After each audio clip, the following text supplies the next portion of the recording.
अस्सलामुअलैकुम, आदाब आदाब आदाब। क्या हाल चाल हैं जी? फिट हैं, एनर्जेटिक हैं? क्या बात है, क्या बात है। राइजिंग पाकिस्तान को हम कहेंगे राइजिंग पाकिस्तान में वेलकम वेलकम वेलकम। अच्छा भाई, आज क्या है? आज भी बड़े मजे मजे के सेगमेंट्स हैं। आज एक जिंदगी की एक ऐसी हकीकत पे हमने बात करनी है जो पिछले साल 1.5 साल में कोविड-19 के आने के बाद हम सब की जिंदगियों में, खास तौर पे उन लोगों की जिंदगी में आ गई जो ऐसी नौकरियां करते थे कि उनको कंप्यूटर के जरिए ऑनलाइन जाना पड़ा और ऑनलाइन मीटिंग्स करनी पड़ी, ऑनलाइन जॉब इंटरव्यूज देने पड़े। बहुत से नौकरियां ऐसी सामने आई कि जिन्होंने इंटरव्यू भी इसी दौरान में दिए, नौकरी भी मिली, नौकरी कर भी रहे हैं और आज तक अपने बॉस से मुलाकात नहीं हुई। ऐसे लोग भी हैं। तो हमने सोचा कि क्यों ना हमारी करियर काउंसलिंग की एक्सपर्ट, करियर काउंसलर और जॉब मार्केट की एक्सपर्ट सबीना अहमद को हम कहें कि वो ज़रा आज राइजिंग पाकिस्तान में कुछ ऐसी टिप्स दें कि अब ये जो ऑनलाइन मीटिंग्स का रिवाज है, ऑनलाइन जॉब इंटरव्यूज़ का रिवाज है, इसमें क्या डूज एंड डोंट्स हो सकते हैं, इसमें कौन सी चीज़ों को हमें मलहूज़ खातिर रखना है कि हम अब दफ्तर में तो है नहीं, ऑनलाइन खेलना है।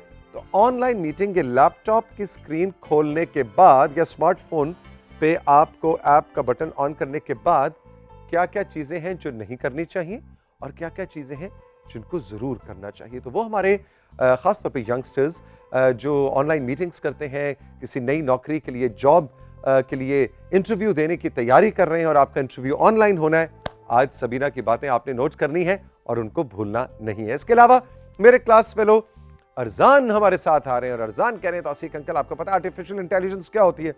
मैंने कहा ऑफ कोर्स मुझे नहीं पता। मुझे क्या ना मेरा मतलब इंटेलिजेंस से कोई ताल्लुक कि भाई एक ज़हीन इंसान होता है उसको पता होता है इंटेलिजेंस क्या होती है ना? तो लेकिन हमें अरजान ने कहा मैं आपको बताऊंगा कि सब क्या कहानी है। तो आई एम लुकिंग फॉरवर्ड कि मैं अरजान से कुछ आज नया सीखूं, कुछ नया जान सकूं। इसके अलावा क्या है जी? इसके अलावा कुलसूम है और कुलसूम लेके आ रही है हमारे लिए 3 अच्छी खबरें। सेगमेंट है हमारा गुड न्यूज़, आपका बड़ा पॉपुलर सेगमेंट है। एंड ऑफ कोर्स गुरु काशिफ के बगैर तो कहानी मुकम्मल हो ही नहीं सकती कि उन्होंने आना है और हमें जिम फिट कराना है। एंड आज कराची सेशंस में से क्या है? कराची सेशंस में आज हम थोड़ा सा 50-50 खेलेंगे। बिल्कुल आप समझ गए। पाकिस्तान टेलीविजन का एक ऐसा प्रोग्राम जो मेरा ख्याल है एक नहीं, दो नहीं, तीसरी बल्कि चौथी नस्ल को भी महसूस कर रहा है, इसलिए कि हम जब भी उसको कभी रीरन में देखते हैं तो मैं देखता हूँ आज के टीनेजर्स और यंगस्टर्स भी 50-50 के खाकों से महसूस होते हैं, उसको एंजॉय करते हैं और उसके क्लिप्स आज भी कोई कोई मौके की मुनासिबत से कोई खाका हो तो वो भी वायरल हो रहा होता। तो ऐसे में हमने सोचा कि कराची आए हुए तो द वन एंड ओनली हमारे बहुत ही प्यारे इस्माइल तारा साहब से आपकी मुलाकात करवाई जाए। उनको हमने बुलाया और वो अपने मखसूस अंदाज में आए और मखसूस अंदाज में उन्होंने बातें की। एक बहुत ही यूनिक सेशन था तो बड़ा एंजॉय किया और उन्होंने अपने 1-2 फेवरेट खाके भी बताए जो उनको 50-50 के पसंद हैं एज अ परफॉर्मर। माशाल्लाह इस उम्र में भी बिल्कुल उनकी सेहत बरकरार है, उनकी एनर्जी बरकरार है। बहुत मुझे मज़ा आया आपके साथ आज के राइजिंग पाकिस्तान कैंप पे मोहतरम इस्माइल तारा साहब का खुसूसी इंटरव्यू शेयर करेंगे। तो ये है सब आज के राइजिंग पाकिस्तान में। मेरी टीम के पास आपके लिए चल के देते हैं छोटा सा ब्रेक के बाद अरजान, मैं और artificial intelligence.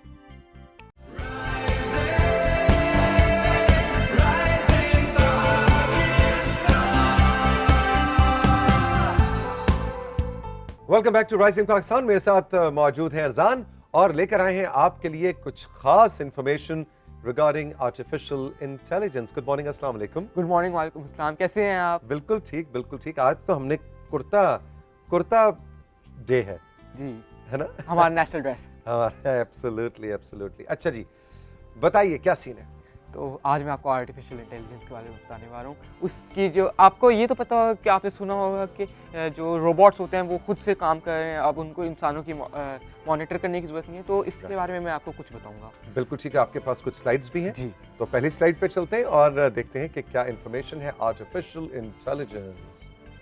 What is artificial intelligence? तो आर्टिफिशियल इंटेलिजेंस ये है कि ये इसको जो है ना प्रोग्राम किया जाता है कंप्यूटर्स में और मशीन्स में। अच्छा, कंप्यूटर्स को यूज़ करके कंप्यूटर्स को बताया जाता है। यानी ये वो जहानत है जो देता इंसान ही है लेकिन कंप्यूटर को इंसान दे रहा होता जी, है। इंसान कंप्यूटर को दे रहा होता है। ओह यस, इंसान कंप्यूटर को दे रहा होता जी। है। Exactly, exactly. ये जो जैसे कि अब आपने देखा होगा साइंस के अंदर जो है ना हम्म। कैटेगरीज होती हैं, केमिस्ट्री, बायोलॉजी, फिजिक्स, तो इसी तरह ये जो आर्टिफिशियल इंटेलिजेंस की कैटेगरी है ये कंप्यूटर साइंस के अंदर फॉल करती है। बिल्कुल ठीक है, वो जो हम कहते हैं जिसने एमसीएस किया हुआ है, मास्टर्स इन कंप्यूटर जी। साइंस, है ना, जी। तो ये उसकी एक आगे से शाख है आर्टिफिशियल इंटेलिजेंस। तो ये जो है ना इंसान की जो इंटेलिजेंस होती है उसको मिमिक करती है, उसकी नकल करती है। जैसे इंसान को पता होता है कि अगर मुझे प्यास लग रही है तो मैंने पानी पीना है, तो वो भी इसी तरह का कुछ काम करती है। वो पानी तो नहीं पीती, लेकिन वो भी इसी तरह इंटेलिजेंट होती है, यानी मिमिक करती है, एक तरह से नकल करती है। नकल करती है। हाँ, ये नकाल है, कंप्यूटर नकल उतार रहा होता है जी। इंसान की। चीटर है। चीटर है। Computer cheater, computer cheater. अच्छा, ये काम कैसे करती है? How AI works, artificial intelligence works. ठीक है, तो ये जो इट यूजेस मशीन लर्निंग और डीप लर्निंग टेक्निक्स। ठीक है। तो जैसे कि इंसानों को स्कूल में जाके उनको एजुकेट किया जाता है कि आपने जो है ना ज़िंदगी में ऐसे काम करना है, साइंस ऐसी है, मैथ्स ऐसा है, तो कंप्यूटर्स को भी इसी तरह मशीन लर्निंग के थ्रू बताया जाता है कि आपने ऐसे काम करना है। अच्छा, और उसमें आप जैसे स्लाइड पे लिखा था, मुख्तलिफ उसके सोर्सेज में डाटा होता है, जी। उसकी ऑब्जर्वेशन होती है। वो इंसानों जैसे कि इंसान को डाटा भी चाहिए होता है, इंसान को ऑब्जर्वेशन चाहिए होती है, वो कंप्यूटर भी इसी तरह इन सारी चीज़ों को यूज़ करके जो है ना एक डिसीजन बनाती है कि मैंने करना क्या है। यानी जिस तरह से आपने बड़ी अच्छी मिसाल दी कि जिस तरह से एक बच्चा स्कूल में उसकी तरबियत की जा रही होती है, उसका नया नॉलेज उसके अंदर फीड किया जा रहा होता है। क्लास 6 में, क्लास 7 में गए हैं तो नया नॉलेज आ रहा है, 8th में गए हैं तो नया नॉलेज आ रहा है ना। तो उसी तरह से कंप्यूटर आर्टिफिशियल इंटेलिजेंस में भी कंप्यूटर को नया नया नॉलेज डाल रहे जी। होते हैं, और वो इंसान ही डाल रहा होता है। इंसान डाला होता है। Interesting, interesting. अच्छा, फिर क्या होता है जी? अच्छा, आपने स्लाइड नहीं देखी, चीटिंग तो नहीं की ना? नहीं दी, नहीं देखी जी, नहीं तो देखी। आप हमें मुझे बताएं कि इज एआई हेल्पफुल? चीटिंग तो नहीं हुई ना? बस। अभी तक तो नहीं देखा मैंने कंप्यूटर की तरफ, मतलब मॉनिटर की तरफ। Of course it is helpful, लेकिन आप पे से बाहर ना हो जाए। बस अब आप मुझे ये बताएं कि कैसे हेल्पफुल है? हेल्पफुल ऐसे है कि आर्टिफिशियल इंटेलिजेंस से शायद ये जो गूगल मैप्स है ये भी आर्टिफिशियल इंटेलिजेंस की एक किस्म, और हम रास्ता समझ के पहुंच जाते जी। नहीं, जी। है ना। तो Okay. अब इसको मैं ज़्यादा एक्सप्लेन करता हूँ Okay. स्लाइड्स में। स्लाइड्स में चलते हैं, अब दिखाएं जी स्क्रीन पे। तो adds more efficiency by allowing computers to do complicated task. अब देखिए बहुत बड़ी कोई मैथ्स की कैलकुलेशन है, उसमें डिवीजन है, मल्टीप्लिकेशन है, स्क्वायर रूट है, बंदा थक चुका है, वो कई कई दिनों वो कैलकुलेशन करता रहता है और फिर भी उसमें गलती के चांस होते हैं। लेकिन अगर आप उसको कैलकुलेटर में डालते हैं, कंप्यूटर में डालते हैं, तो उसको 1 सेकंड लगता है, वो फौरन से उसको सॉल्व करके दे देता है। एग्जैक्टली। तो इसका मतलब है अलजेब्रा के पेपर में, मैथ्स के पेपर में जाके कंप्यूटर के जरिए काम चीटिंग की जा सकती है। चीटिंग की जा सकती है। इसलिए स्मार्टफोन ले जाने की इजाजत नहीं होती जी। कमरा इम्तिहान में। अब मुझे समझ आई। अच्छा जी, आगे क्या है? अच्छा, एग्जांपल्स हैं कुछ अब एआई की जी, जो है ना, बताइए। कि आपने ट्रांसलेशन ऐप्स देखी होंगी कि हमें जो है ना अक्सर जो है ना कोई ऐसा बंदा कोई ऐसे उसमें लैंग्वेज में बोल देता है, हमें समझ नहीं आती, हम फिर उधर ट्रांसलेशन ऐप्स डाउनलोड करते हैं, उसमें टाइप करते हैं और फिर हमें उसकी जो लैंग्वेज हमें चाहिए होती है, जैसे कि चाइनीज़ में किसी ने बोला है और हमें इंग्लिश में उसकी ट्रांसलेशन चाहिए, तो वो हम चाइनीज़ में लिखते हैं और वो इंग्लिश में हमें उसकी ट्रांसलेशन दे देते हैं। ओके, ये आर्टिफिशियल इंटेलिजेंस की एक जी। क्या की एक मिसाल वो है, जो क्या एक फायदा? वो जो ऐप होती है उसमें आर्टिफिशियल इंटेलिजेंस की जो है ना ये वाला पार्ट फीड किया जाता है कि अगर आपको जो है ना किसी चाइनीज़ लैंग्वेज मिलती है तो आपने जो है ना इंग्लिश में उसको ट्रांसलेट करके देना है। जबरदस्त, वेरी नाइस, वेरी नाइस। अच्छा जी, और क्या है? और भी एग्जांपल्स हैं। Social media recommendations. तो अब जैसे कि आपको तो पता होगा, आप भी यूट्यूब यूज़ करते हैं, फेसबुक भी यूज़ करते होंगे, तो अब जो है ना वहाँ पर आप कहते हैं कि आप म्यूज़िक के वीडियोस देखते हैं या गेमिंग वीडियोस देखते हैं या कुकिंग वीडियोस देखते हैं, तो आप 4, 5, 6, 10 वीडियोस देखेंगे तो फिर आपकी रिकमेंडेशंस पे खुद ही जो है ना वो आना शुरू हो जाएगी सर्च में, और आपकी जो वीडियोस की जो रिकमेंडेशंस होती हैं, जो सजेशंस होती हैं, उनमें खुद ही आ जाती है। You are right, you are absolutely right. और मुझे घड़ियों का और जूतों का शौक है, जी। तो मैं कभी जाके कोई ऑनलाइन देखता हूँ तो फिर मुझे उन्हीं की ये आपने बात की तो मुझे ख्याल आया, मैं हैरान होता था कि मुझे फिर जूतों ही के रिकमेंडेशन क्यों आती है, ये बड़ा अच्छा जूता है, ये बड़ा अच्छा जूता है। क्योंकि आप देखते हैं जूतों के बारे में, कपड़ों के बारे में, तो वो कंप्यूटर खुद ही से सेंस कर लेता है। सेंस कर लेता है कि ये बंदे को जूते पसंद हैं, तो ये जो है ना रिकमेंडेशन में उसकी दे देता है। अच्छा, इंटरेस्टिंग, इंटरेस्टिंग, जबरदस्त। अच्छा जी, आगे क्या है? Weather forecast. अब आपने देखा होगा कि अब काफ़ी टाइम से जो है ना आजकल बारिश नहीं हो रही, तो हम देखते हैं कि वेदर फोरकास्ट मोबाइल में खोलते हैं कि बारिश कब होगी, उसमें हमें बताते हैं कि फ़लाँ दिन पे बारिश हो जाएगी। तो ये भी एक एआई की एग्जांपल है। ये सैटेलाइट से जो है ना डाटा कलेक्ट करता है और फिर बादलों की मूवमेंट को ऑब्जर्व करता है, और जैसे मैंने आपको बताया था डाटा कलेक्शन और ऑब्जर्वेशन इसको चाहिए होती है। ये सारा करके ये एक डिसीजन बनाता है कि हो सकता है कि इस दिन बारिश हो जाए, और उसकी चांसेस भी दे देते हैं कि 80% चांस है, 10% चांस है, इस तरह। Exactly exactly. अच्छा जी, और क्या फ़वाइद हैं आर्टिफिशियल इंटेलिजेंस के? Search search engines. Search engines तो ऐसा होता है कि सर्च इंजन्स में आप जो है ना जाके ढूंढते हैं कोई ऑनलाइन क्लासेस, आजकल सारी ऑनलाइन ही हो रहा है, तो ऑनलाइन क्लास की जो है ना आप कोई खोलते हैं गूगल मीट खोलते हैं। ठीक है। तो वो जो है ना बार बार अगर आप जी लिखेंगे, सिर्फ आपको पूरा गूगल ही लिखने की भी जरूरत नहीं पड़ेगी, सिर्फ जी लिखेंगे तो आपकी रिकमेंडेशन में गूगल आ जाता है, मीट आ जाती है। Okay okay. और बिल्कुल, और मैंने देखा कि उसमें भी आप जिस तरह की चीज़ आपने पहले यूज़ की वो फ़ौरन आपकी, बल्कि वो कहता है ठहरो ठहरो ठहरो, जो तुम सोच रहे हो मुझे पहले से ही पता लग गया है और मैं तुम्हें रिकमेंड करता IQ लेवल 1000। हूं। Exactly exactly. इंटरेस्टिंग। और सेल्फ ड्राइविंग कार्स, आपने देखा होगा कि आइडिया एक प्रपोज किया जा रहा है और कुछ हद तक इसको इम्प्लीमेंट भी किया जा चुका है कि गाड़ियाँ जो है ना खुद से चलेंगी, इंसानों को ना स्टीयरिंग की घुमाने की ज़रूरत पड़ेगी ना पैडल दबाने की। तो अब वो ऐसे काम करती है कि उसके अंदर इंटेलिजेंस जो है ना एक बना दी जाती है उस गाड़ी के अंदर, और उसको बता देती है कि जैसे कि अगर आपके सामने एक जो है ना पत्थर आ गया या कोई बम्प आ गया है, तो आपने जो है गाड़ी को इस तरह मोड़ के इस तरह साइड से जाने, जस्ट लाइक ह्यूमन। लेकिन मेरा चैलेंज है कि इस तरह की गाड़ी आए और पाकिस्तान में ड्राइविंग करके दिखाए, फिर मैं मानूं। वो ऐसे सर पकड़ के आर्टिफिशियल इंटेलिजेंस कहेगी नहीं भैया मुझे किधर ले आए हो ये यहाँ मैं नहीं चल सकती। लेकिन मेरी इंटेलिजेंस फेल होगी। एग्जैक्टली, क्योंकि यहाँ पे तो कटे मार रहे हैं लोग, है ना। उधर से जनाब चिंची वाला आ गया, वो कहेगी ये मैं चलूं किधर जाऊं, लेफ्ट जाऊं कि राइट जाऊं।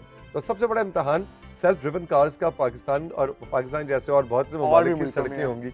वैसे हमारे बहुत से शहरों में तो काफी ऑर्गेनाइज्ड ड्राइविंग हो गई है, लेकिन जो ये जीटी रोड पे आप जरा खारियां से लाहौर जाए ना तो लग पता जाए आप यहाँ पिंडी की सड़कों में गलियों में फिरे, सदर में फिरे, तो सदर में जाए तो मैं देखता हूँ सेल्फ ड्रिवन कार एक बहुत बड़ा चैलेंज होगी।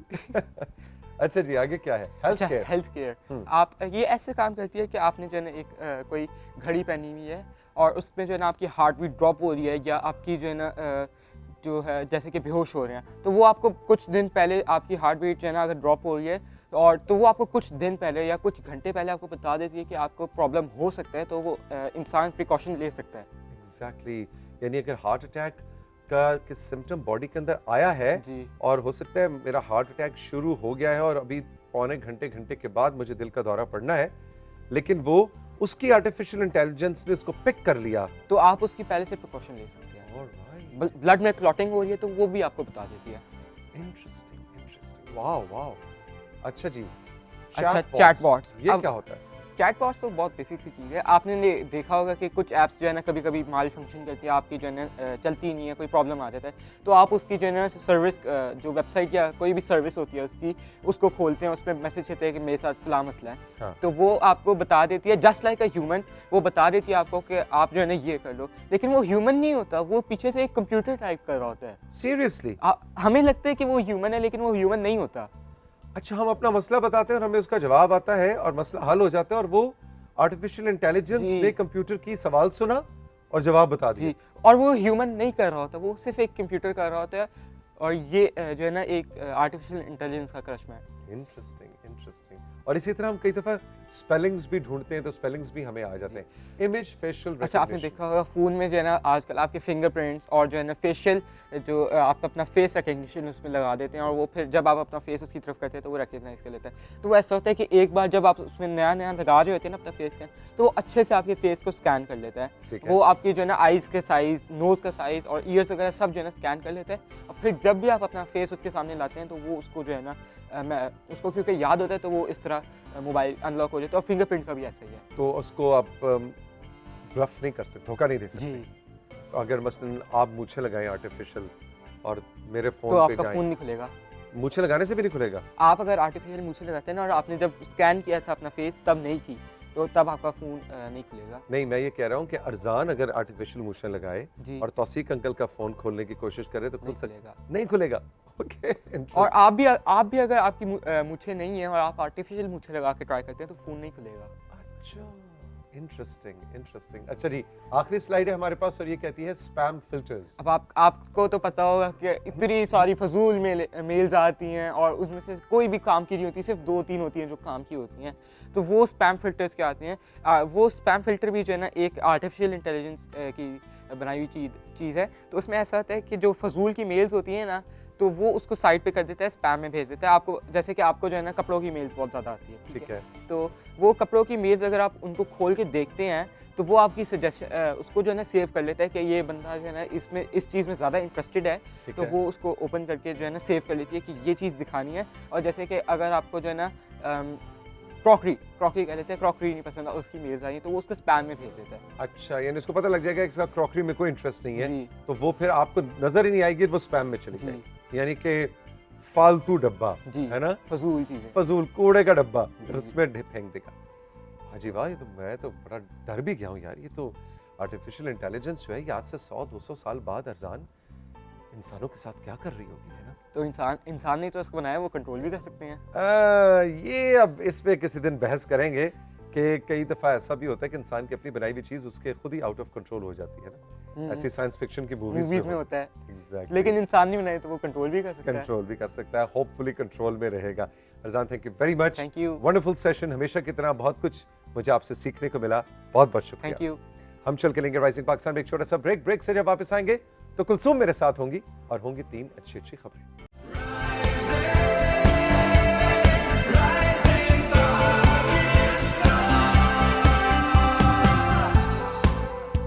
एक बार फिर आपको खुशामदीद कहेंगे राइजिंग पाकिस्तान के सेट्स पे। मेरे साथ मौजूद है कुलसूम और लाई हैं आपके लिए 3 अच्छी खबरें। अस्सलाम वालेकुम। वालेकुम अस्सलाम और अस्सलाम वालेकुम। सलामती दर सलामती दर सलामती। कितनी खुशी होती है, इस बात का एहसास आपको नहीं हो सकता। क्यों मुझे ज्यादा होता है ना, क्योंकि आपको डबल मिल रही होती है सलामती होती है इसलिए। जी हाँ, कैसी हैं? ठीक है, मैं बिल्कुल ठीक हूँ, आप कैसे हैं? ऑल गुड जी। सुनाइए क्या खबरें लाई हैं? खबरें बहुत अच्छी हैं। और बहादुरी की बात करें तो कुछ लोग ना अपने नाम की तरह बहुत बहादुर होते हैं। वैसे आपको कभी फीलिंग्स आती है आप भी बहुत बहादुर हैं? हाँ बिल्कुल आती है। कब आती है? जब मैं देख रहा होता हूँ कि बहुत मतलब कुत्तों और बिल्लियों से लोग इतना डर रहे होते हैं और कुत्ते और बिल्लियां जो हैं वो मेरे साथ ऐसे दोस्तों की तरह बैठे होते हैं, तो मुझे लगता है मैं बहुत बहादुर हूँ और ये बहुत डरपोक है। अच्छा, मैं भी कुछ फिर डरपोक ही ठहरी। चले खैर, कुछ लोग अपने नाम की तरह बहुत बहादुर होते हैं, जैसे कि सना बहादुर। जी हाँ, आज आपको मिलवा रहे हैं सना बहादुर से, जो कि एशिया की पहली स्पेशल स्क्वॉश प्लेयर हैं। सना मुल्की सतह पर कई मुकाबले भी जीत चुकी हैं। स्क्वॉश कोर्ट में पलक झपकने को भी मोहलत नहीं मिलती और गेंद जू जू करती हुई कानों के करीब से गुजर भी जाती है। लेकिन तसव्वुर करें कि आप गेंद की आवाज़ नहीं सुन सकते, और कितने लोगों के लिए ऐसा सोचना भी नामुमकिन लगता है। गोयाई से समाज से महरूम होने की वजह से सना को स्क्वॉश से दूसरों से दुगनी मेहनत जो है वो करना पड़ती है। सना अपनी कमज़ोरी को कभी भी खुद पर हावी नहीं करती। सना स्कूल स्टूडेंट हैं और डॉक्टर बनना चाहती हैं। सना, आप जैसे बाहिम्मत लोगों को देखकर भी हमें बहुत बहुत हौसला मिलता है। वाकई कुलसूम, क्या जबरदस्त आप खबर लेके आई हैं Sana Bahadur. We are proud of you. शाबाश, जीती रहो। और आप वाकई देखें कि सुन भी नहीं सकती, बोल भी नहीं सकती, लेकिन उन्होंने अपनी एनर्जी, अपना फोकस जो है अपने खेल में कितना जबरदस्त तरीके से उसका इस्तेमाल। बिल्कुल, और वही बात हम करते हैं कि ज़रा सी भी हमारे अंदर कमी मौजूद हो तो हम बिल्कुल ही साइड पर होकर बैठ जाते हैं कि हम तो कुछ नहीं कर सकते। एग्जैक्टली। तो सना की खबर ने बिल्कुल दिल खुश कर दिया। हाँ, अच्छा जी, मुझे ये बताएं कि जब आप स्टूडेंट थे और आपको होता था कि यार मैं ये बन जाऊं, मैं वो बन जाऊं, ऐसे ख्याल आपको तंग करते थे? बिल्कुल भी नहीं। क्यों? इसलिए कि मैंने कभी सोचा ही नहीं कि क्या बन जाऊं। हमने कहा बस जो पड़े पड़े बन जाएंगे और ना करे। अम्मा अब्बा ने तो कुछ कहा होगा ना कि नहीं तौसीक, आप ये बन जाओ, आप ये डॉक्टर बन जाओ, इंजीनियर बन जाओ। और आपको मैं दिलचस्प बात बताऊं, मेरे वालिदैन ने कभी भी मुझ पे प्रेशर नहीं। मेरे वालिद तो बल्कि कहते थे अच्छा भाई देखो जिंदगी गुजर ही जाएगी, हाँ। जो करो दिल से करो, शौक से करो, कभी प्रेशर नहीं डाला। अच्छा, लेकिन हमारा ये एक मुआशरती मसला है कि वालिदैन ये चाहते हैं कि हमारा बच्चा डॉक्टर बने या इंजीनियर बने, और इस दौर में हमारे पेरेंट्स और स्टूडेंट का जो है ना ये एक बहुत बड़ा मसला है, वो है करियर। जब बच्चा पैदा होता है तो अक्सर वालिदैन कहते हैं कि ये डॉक्टर बनेगा, ये इंजीनियर बनेगा। बच्चे बड़े होते हैं तो कुछ फ़ैसला कर लेते हैं, लेकिन ज़्यादातर इसमें कन्फ्यूजन का ही जो है वो शिकार रहते हैं। लेकिन इस्लामाबाद से ताल्लुक़ रखने वाली एक टीचर ज़ुनैरा साकिब ने इस मसले के हल के लिए एक सॉफ्टवेयर जो है वो बनाया है, जिसकी मदद से आप अपना करियर चुन सकते हैं और मज़ीद आसान हो जाएगा ये आपके लिए। ये सॉफ्टवेयर एक पर्सनैलिटी टेस्ट है, जिसके बाद स्टूडेंट्स को ये आइडिया हो जाता है कि इसने मुस्तकबिल के लिए क्या फ़ैसला करना है और किस फील्ड में अपना करियर बनाना है। इंटरेस्टिंग। और डॉक्टर ज़ुनैरा हमारे राइजिंग पाकिस्तान के शो में भी आ चुकी हैं, बड़ी दिलचस्प इनसे हमारी गुफ्तगू हुई थी। और बिल्कुल अगर ये एप्टीट्यूड टेस्ट से पता लग जाए तो आई थिंक काफ़ी मसाइल हल हो सकते हैं। पता लगे बनना तो मैं चाहता हूँ एक्टर, हाँ। लेकिन एप्टीट्यूड टेस्ट ये मुझे बता रहा है कि मैं तो बहरी जहाज बड़ा अच्छा चला सकता हूँ। बिल्कुल बिल्कुल, है ना? हाँ। तो फिर वो बड़ा मसला ज्यादा नहीं हो मतलब जाएगा। आपकी सोच कहीं और जाए, लेकिन आपके पर्सनैलिटी टेस्ट के बाद आपको पता चल जाएगा कि आप बेहतर क्या कर सकते हैं। आप क्या करना चाहती थी बचपन में? मैं तो बहुत ही कुछ बनना चाहती थी। मसलन मुझे फाइटर पायलट बनने का बहुत शौक था। हाँ, लेकिन मैं जबरदस्त। ज़रा रियाजी में कमज़ोर थी और दूसरा कुछ तो और खाली मसले फाइटर मसाइल। तक की बात हाँ, रही। फिर मैं फाइटर बन गई। मैंने कहा चले पायलट ना सही, फाइटर तो बन जाए ना। अच्छा जी, तीसरी खबर क्या है? तीसरी खबर भी बहुत मज़ेदार है कि इस सदी में हम जहाँ कई और महाजों पर लड़ रहे हैं, वहीं एक जंग प्लास्टिक से भी है। और सबसे ज़्यादा प्लास्टिक जो है वो सॉफ्ट ड्रिंक्स बनाने वाली कंपनीज इस्तेमाल करती हैं, हम सभी जानते हैं। लेकिन अच्छी खबर ये है कि 7 साल की मेहनत के बाद, लेबॉर्ट्री में तजर्बात के बाद, अब सॉफ्ट ड्रिंक्स बनाने वाली कंपनीज कागज़ की बोतलें जो है वो इंट्रोड्यूस करा रही हैं। पहले मरहले में 2000 बोतलें जो है वो तजर्बाती तौर पर मार्केट में लाई जाएंगी, लेकिन 2030 तक प्लास्टिक बॉटल्स का इस्तेमाल मुकम्मल तौर पर ख़त्म कर दिया जाएगा। ये तो बड़ी जबरदस्त खबर है भाई, कि मतलब प्लास्टिक बोतल जो कि मैं कहता हूँ एक जिन है, सबसे बड़ा जो द्यो हमारे सामने हाँ। है एनवायरमेंटल चैलेंज जी। का, उसमें अगर ये कागज की बोतलें बनने लग जाएंगी तो ये वाकई मसला जब बहुत अच्छे तरीके से खत्म होगा। और खत्म ये हो बड़ी जाएगा। जबरदस्त खबर है। हाँ, बस देखिए फिर प्लास्टिक का जो शोर अभी तक चल रहा है कई सालों से, वो मुझे लगता है बहुत जल्दी अब मुकम्मल तौर पर हल हो जाएगा। Thank you very much Thank you Kulsoom, so बहुत much. मजे की खबरें थी। Thank खुश you. रहो, जीती रहो। बहुत शुक्रिया। All the best. हम चल के लेंगे साथियों एक छोटा सा ब्रेक से जब वापस आएंगे तो काशिफ आज हमारे साथ होंगे। और काशिफ शाटिका पेन, जो कि एक बहुत बड़ा मसला है, शाटिका पेन जिसका मसले का हल डॉक्टर और फिजियोथेरेपिस्ट के पास ही होता है, लेकिन काशिफ हमें कुछ ऐसे स्ट्रेचेस बताने वाले, नॉट एक्सरसाइजेस, ऐसे स्ट्रेचेस बताने वाले हैं कि उनको बॉडी को आप स्ट्रेच मोड में लेके जाएं तो शाटिका पेन को खत्म करने या कम करने में बहुत मदद मिल सकती है। ये इंपॉर्टेंट सेशन है इस ब्रेक के बाद।